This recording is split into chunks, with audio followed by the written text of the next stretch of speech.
এই খাবারের ভিডিওটা ছিল শুক্রবারে দুপুরে খাবারের ভিডিও। আর শুক্রবারে দুপুরে খাবারের প্রথমেই ছিল লাউ পাতার ভর্তা। আর এই ভর্তাটা খেতে খুবই ভালো হয়েছিল। আর একটু ঝাল ঝাল করেই করা হয়েছিল ভর্তাটা। আর এরপর ছিল চিকেন ফ্রাই।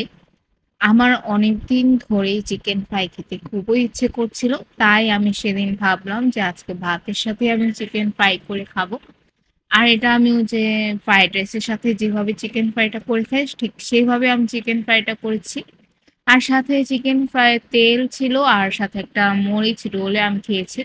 আমার কাছে তো খুবই ভালো লেগেছে এই কম্বিনেশনটা, আপনারাও ট্রাই করে দেখতে পারেন। অ্যান্ড চিকেন ফ্রাইটা খেতেও কিন্তু খুব ভালো হয়েছিল, রেস্টুরেন্ট থেকে কোনো অংশ কম হয়নি।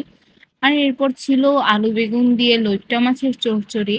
আর এটা মূলত মার জন্যই করা হয়েছিল, আমরা বলেছিলাম ভুনা করতে, তাই মা আমাদের জন্য ভুনা করেছে আর এটা মার জন্য করেছিল।